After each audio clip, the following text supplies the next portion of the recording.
Et nous savons, éternel Dieu, que toi qui as commencé avec nous, tu vas achever avec nous. Est-ce que quelqu'un peut acclamer le Seigneur? Acclame très bien le Seigneur, acclame très bien le Seigneur. On se rassoit dans la présence de Dieu. Alléluia.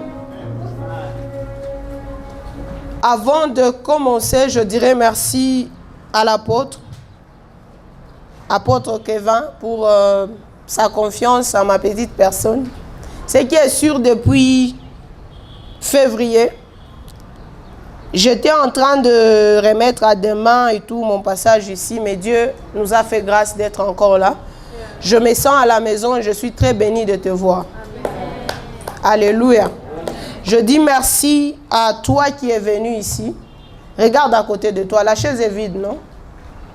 Tu as combien de personnes qui regardent ton statut? 100 personnes? Demain, invite quelqu'un, non? Le jeudi, invite quelqu'un pour que la chaise ne soit plus vide. Alléluia. Amen. Alors, je dis merci à Dieu, qui est le maître de temps et des circonstances, qui m'a permis d'être là. Celle que vous voyez ici, c'est quelqu'un qui dérangeait beaucoup à l'école. C'est quelqu'un qui était beaucoup turbulente et tout. Mais Dieu m'a fait grâce d'être au-devant de vous. Alléluia. Je dis merci à Dieu pour la présence de sa servante et de beaucoup de ses servantes d'ailleurs qui sont venus avec moi et tout, qui m'ont accompagné. Mais particulièrement à la prophétesse Kilima. Est-ce que vous pouvez vous lever? Elle vient de Kisangani. Nous allons célébrer Dieu pour sa vie. Elle vient de Kisangani, c'est une femme au cœur de Dieu. Je l'ai connue il y a carrément un mois. Mais je l'ai connue il y a des années, mais je l'ai approchée il y a un mois. On n'a pas besoin de connaître une personne pendant beaucoup de temps. Si tu l'approches et que la personne est ouverte, tu la connaîtras. C'est une très bonne personne. C'est une bonne et belle âme. C'est une prophétesse, elle prophétise avec précision. Nous autres ici, nous ne voyons pas, nous sentons. Alors je dis merci à Dieu pour les servants de Dieu qui m'ont accompagné. Je peux sentir votre onction ici. Il y a la servante de Dieu Eden et puis il y a la servante de Dieu Ruth. Que le Seigneur vous bénisse. Alléluia. Voilà, je réponds au nom d'Espérance Ngoyi. Je suis mariée. Je suis mère de 2 enfants. Et par la grâce de Dieu, je sers Dieu à l'église Shiloh, Cité du Roi. C'est là que nous servons Dieu et nous sommes suivis et nourris. Alors, il m'a été demandé de parler sur le thème « L'homme ou la femme de la destinée ». Nous allons parler très vite et nous allons beaucoup prier parce que je me sens pressé à l'intérieur de moi. Je sens la présence de Dieu. Et il faudrait qu'il y ait de destinées qui seront impactées et boostées. Alléluia. Qui est d'accord avec moi? Ça, ce n'est pas mon envie, mais c'est ce que Dieu est en train de me dire. Si ça ne dépendait que de moi, on allait se limiter à la modération de la servante de Dieu. Parce que tout ce que je vais parler, il a dit dans sa modération. Alléluia. Alors, avant de commencer, je voudrais signifier quelque chose. Vous nous voyez en rouge ici. Nous ne nous sommes pas convenus. Et il faut vraiment nous épargner. Nous ne nous sommes pas convenus. Moi, d'ailleurs, je voulais changer d'ailleurs le rouge ici. Mais bon, Dieu m'a imposé ça. Et quand je venais, nous sommes tous arrivés au même moment. Je sors de mon véhicule, je vois rouge, je vois rouge. Je me dis, bon, on est prophétique. Peut-être que ce soir, le sang nous servira de signe. N'allez pas dire là-bas qu'on a mis le rouge ici et puis bon, voilà, pardonnez-moi. Surtout que je suis brune. On dirait que l'esprit de Jézabel. Voilà, tu étais trop sérieux, tu as ri quand même. Nous sommes dans Jérémie 1, versets 1 à 10. 18 à 19. J'ai lu au nom de Jésus. Parole de Jérémie, fils de Ilkidja, l'un des sacrificateurs d'Anatoth, dans le pays de Benjamin. La parole de l'Éternel lui fit adresser au temps de Josias, fils d'Amon, roi de Juda, la 13e année de son règne, et au temps de Joachim, fils de Josias, roi de Juda, jusqu'à la fin de la 11e année de Sédécias, fils de Josias, roi de Juda, jusqu'à l'époque où Jérusalem fut emmené en captivité au 5e mois, la parole de l'Éternel me fut adressée en ces mots. Avant que je t'eusse formé dans le ventre de ta mère, je te connaissais. Et avant que tu fusses sorti de son sang, je t'avais consacré. Je t'avais établi prophète des nations. Je répondis, ah Seigneur éternel, voici je ne sais point parler, car je suis un enfant. Et l'Éternel me dit, ne dis pas je suis un enfant, car tu iras vers tous ceux auprès de qui je t'enverrai, et tu diras tout ce que je t'ordonnerai. Ne les crains point, car je suis avec toi pour te délivrer, dit l'Éternel. Puis l'Éternel étendit sa main et toucha ma bouche. Et l'Éternel me dit, voici je mets mes paroles dans ta bouche. Regarde, je t'établis aujourd'hui sur les nations, sur le royaume, pour que tu arraches et que tu abattes, pour que tu ruines et que tu détruises, pour que tu bâtisses et que tu plantes. Voici, je t'établis en ce jour sur tout le pays comme une ville forte, une colonne de fer et un mur d'airain, contre le roi de Juda, contre ses chefs, contre ses sacrificateurs et contre le peuple du pays. Ils te feront la guerre, mais ils ne te vaincront pas, car je suis avec toi pour te délivrer. Je déclare sur toi qu'ils te feront la guerre, mais ils ne te vaincront pas, parce que l'Éternel est avec toi. Est-ce que tu peux acclamer le Seigneur et t'asseoir? Les hommes et les femmes de la destinée. Alléluia. Alors que j'avais posté cette affiche-là sur mes réseaux sociaux, il y a des personnes qui se disaient, bon, comment faire pour prier pour nous, pour que nous puissions avoir les hommes et les femmes de destinée. Nous sommes limités en ce siècle ici. Nous pensons que quand nous parlons de la destinée, nous parlons que mariage. Alléluia. Or, la destinée ne se limite pas seulement là-bas. Il y a beaucoup de responsabilités que le Seigneur nous a données, à part aussi le mariage. Qu'est-ce donc la destinée? Une destinée est un concept complexe et multifacette qui peut être perçu différemment selon le perspective philosophique, religieuse et culturelle. Voici donc une définition approfondie. Philosophique et métaphysique. La destinée est souvent vue comme l'ensemble des événements, des circonstances prédéterminées de la vie d'une personne ou d'une entité.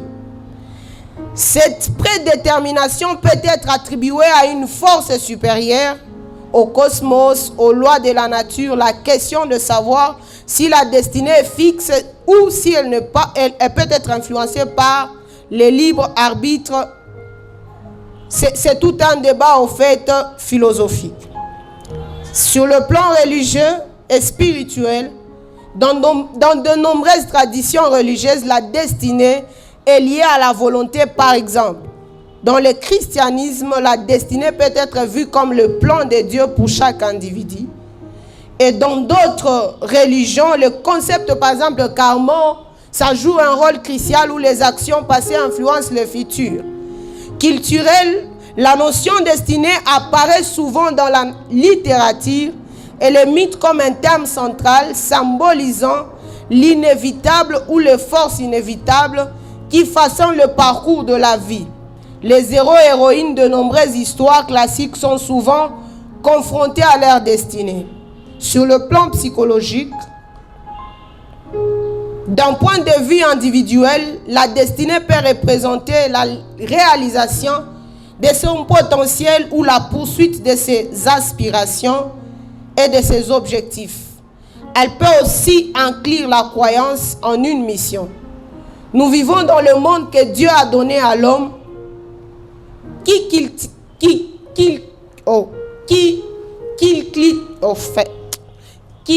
cultive, dirige et règne. Alléluia.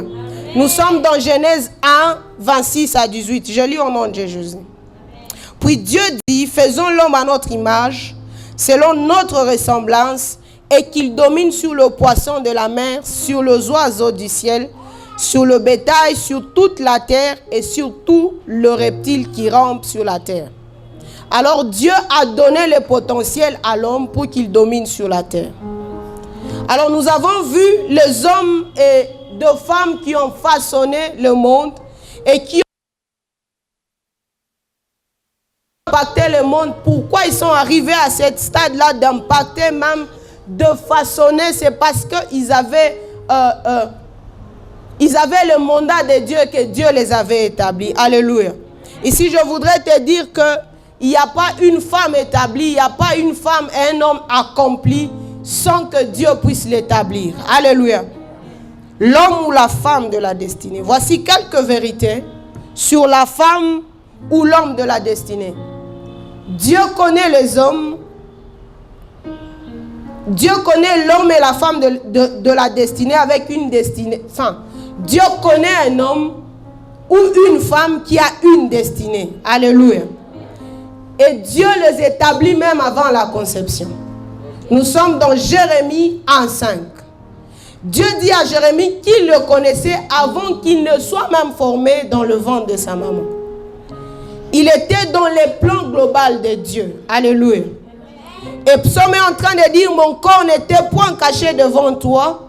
Lorsque j'ai été fait dans un lieu secret, tissé dans les profondeurs de la terre. Quand je n'étais qu'une masse informe, tes yeux me voyaient et sur ton livre était tout inscrit le jour qui m'était destiné avant qu'aucun d'eux n'existât. Alléluia. Avant que tu n'existes, avant que tu ne commences à vivre, Dieu te connaissait déjà. Cette destinée pour laquelle tu te bats jour et nuit, cette destinée pour laquelle tu penses, tu passes de nuit blanche, Dieu la connaissait avant toi. Alléluia. Amen. Dieu la connaissait avant toi. Dieu conçoit notre destinée, établit les événements et planifie déjà tout avant même que nous venons sur terre. La vie d'un homme ou de la femme de destinée n'est pas due au hasard. Alléluia. Comme par exemple, on s'est dit que bon, un jour comme ça, je marchais, puis j'ai rencontré le président, et le président m'a demandé qu'est-ce que tu veux, puis j'ai dit au président, je veux une parcelle au bord du lac, et voilà, le président t'a donné cette parcelle-là, et c'est comme ça là comme tu es devenu riche. Avec Dieu, ça ne marche pas comme ça. Nous, les enfants de Dieu, nous ne croyons pas au hasard. Alléluia. Nous croyons à la prédestination, comme l'a dit l'apôtre. Car Dieu, avant même de nous connaître, avant même de nous envoyer sur terre, il nous a établis. Alléluia. Et nous a prédestinés. La deuxième vérité est que Dieu est à l'origine de la destinée d'un homme ou d'une femme sur terre. Alléluia. Si vous lisez notre verset de base, vous allez comprendre que toute la vie de Jérémie était déjà préétablie par Dieu. Il est déjà avant même d'exister. Le rôle qu'il jouera sur terre est déjà planifié par Dieu. Ce soir, je voudrais te dire que tout rôle que tu joueras ici a déjà été planifié par Dieu. Aucune chose ne t'arrivera sans que Dieu ne le permette. Alléluia. Aucune chose que tu feras sans que Dieu ne soit au courant. La troisième vérité est que l'homme ou la femme de la destinée, il est celui que Dieu dit qu'il est. Alléluia. Ce soir, je suis venu te dire que tu es ce que Dieu dit que tu es. Ne regarde pas ce que la réalité de ta vie est en train de te faire croire et comprendre.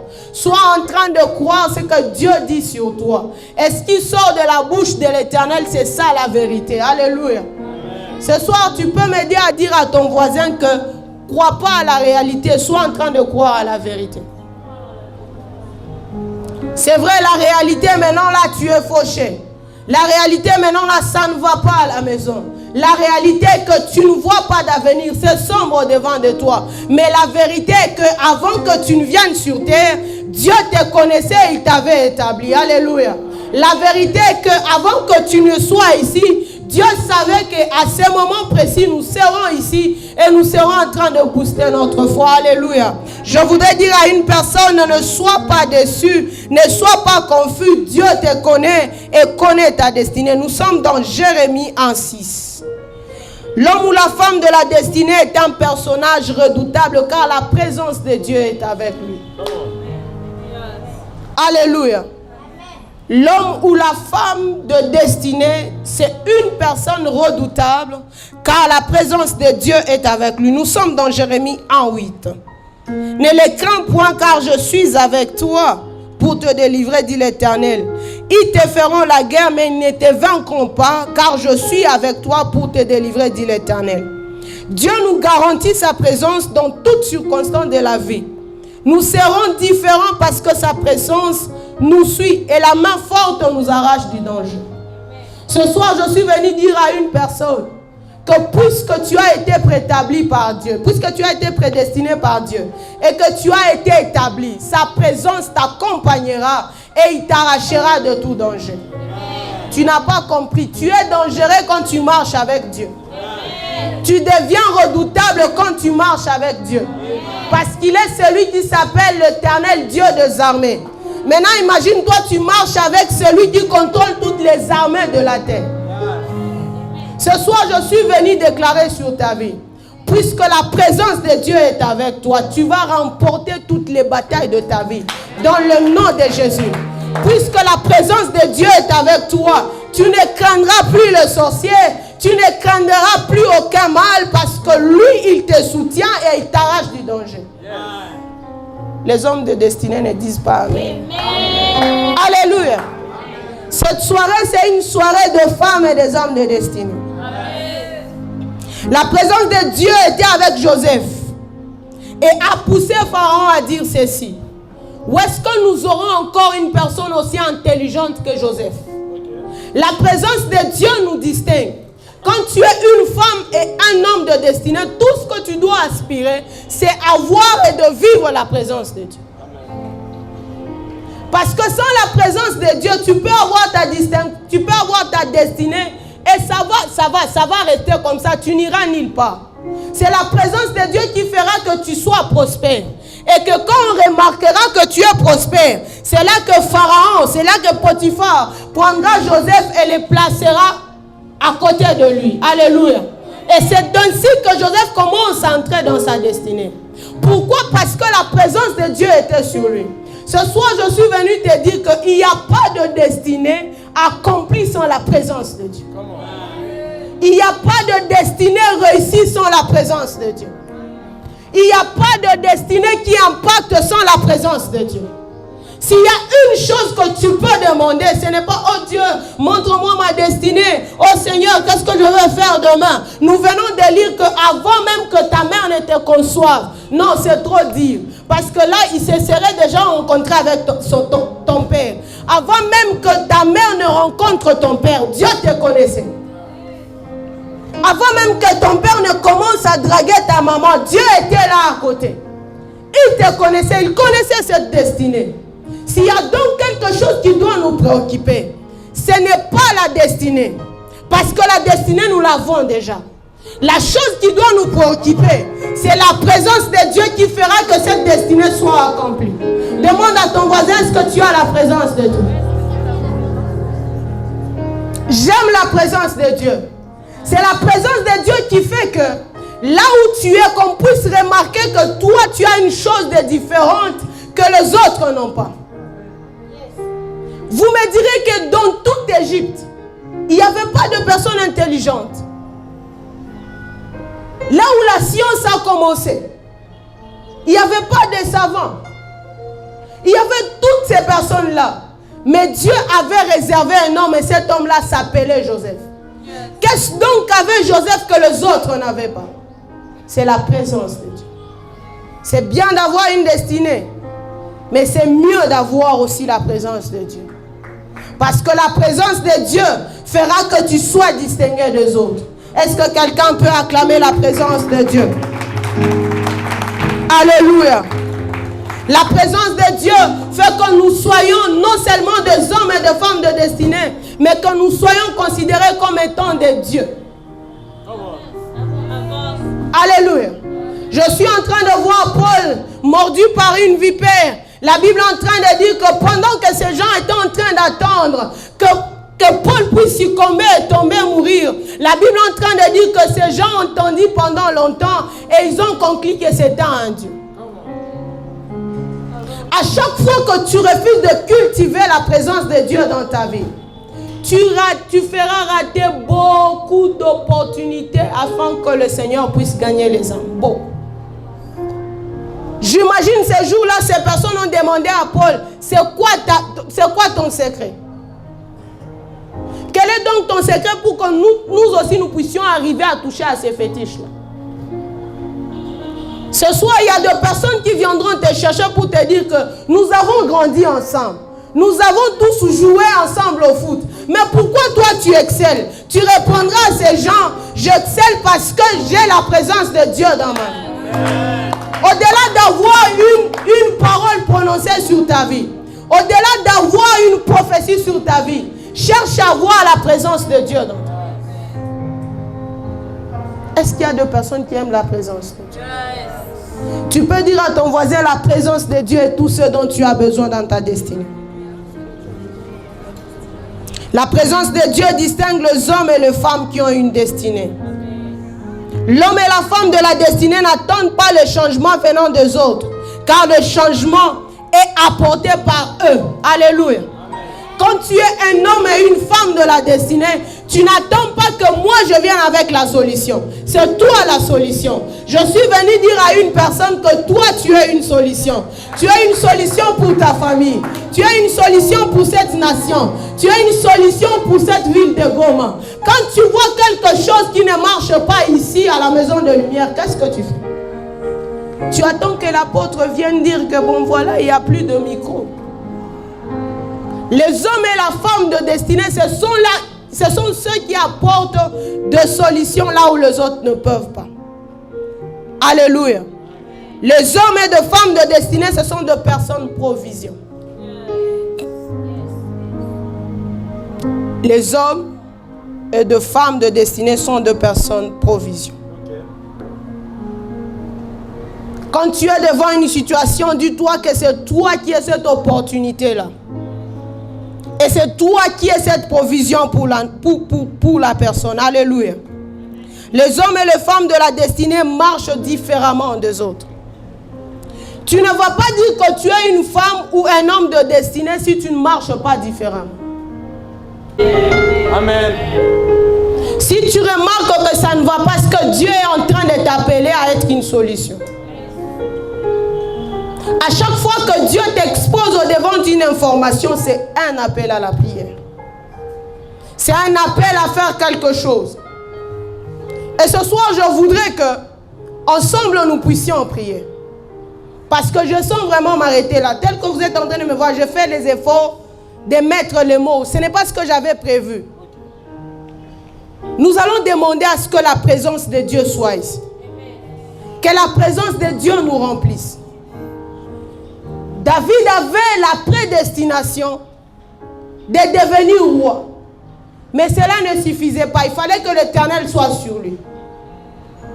Afin qu'il soit prospère dans tout ce qu'il faisait. Et au-delà de ça, la Bible est en train de dire qu'on commençait à le craindre parce que Dieu était avec lui. La présence de Dieu fera que tu sois redoutable dans ta destinée. La présence de Dieu fera que tu sois capable là où tes efforts ne peuvent pas. La présence de Dieu fera que tu sois introduit dans ta destinée. Vous n'avez jamais remarqué au quartier quelqu'un très intelligent, mais il n'a jamais eu de travail. Est-ce qu'il n'a pas de destinée? Mais ce qui lui manque, c'est la présence de Dieu. Afin qu'il soit favorisé partout où il sera. Afin qu'il soit imposé partout où il ira. C'est la présence de Dieu qui t'ouvrira le porte. C'est la présence de Dieu qui fera que ta destinée soit connue des hommes. C'est la présence de Dieu qui fera que tu sois délivré. C'est la présence de Dieu qui fera que ta famille soit délivrée. C'est la présence de Dieu qui fera que tu prêches avec onction. C'est la présence de Dieu qui fera que tu puisses ressusciter les morts. C'est la présence de Dieu qui fera que tu sois établi. C'est la présence de Dieu qui fera que tu ailles de gloire en gloire. Il n'y a pas de destinée sans la présence de Dieu. Il n'y a pas de destinée sans la présence de Dieu. D'ailleurs, il n'y a pas de destination si on ne part pas avec le chemin.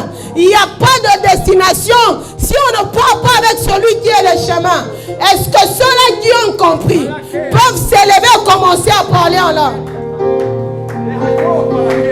Dieu est en train de me dire qu'il va équiper plusieurs. Et pendant que je suis en train de parler, je sens son onction sur ma main droite ici. Et l'Éternel est en train de me dire ce soir, il va établir les gens. Il va établir les gens.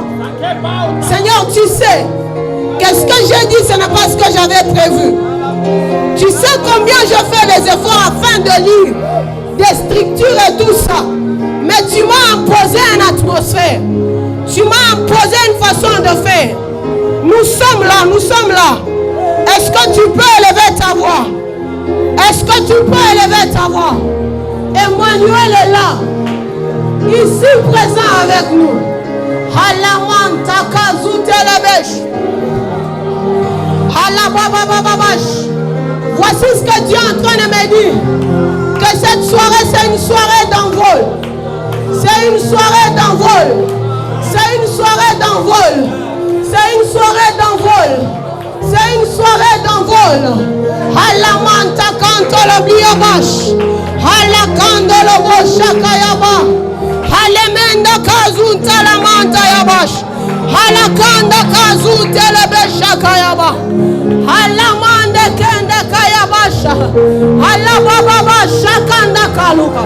Seigneur, nous avons des promesses. Nous avons des visions. Nous avons entendu. Tu nous as parlé. Nous avons nous-mêmes vu. Mais nous avons besoin de ta présence. La Bible est en train de dire, quand Dieu est apparu à Jérémie, il lui a parlé sur sa destinée. Et à la fin, j'ai mis une chose. Il a dit à Jérémie, je serai avec toi. Je serai avec toi. Il n'y a pas de destinée. Il n'y a pas de destinée sans Dieu. Il n'y a pas de destinée sans sa présence. Il n'y a pas de destinée sans sa présence.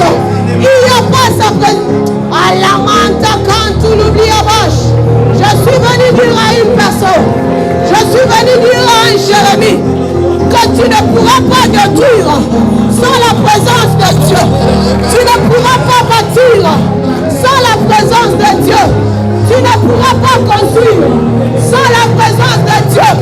Tu ne pourras pas arracher sans la présence de Dieu. Tout ce dont tu as besoin, c'est la présence de Dieu. Tout ce dont tu as besoin, c'est la présence de Dieu. Oui, Dieu t'a dit que tu vas arracher ses biens. Dieu t'a dit que tu vas bâtir ses biens. Dieu t'a dit que tu vas faire entrer ta famille dans sa destinée, ce bien. Mais ce qui est encore préférable, c'est quand tu es avec lui sur le chemin de ta destinée. Sur le chemin de ta destinée, j'entends une personne dire, je ne peux pas sans toi. Je ne peux pas sans toi.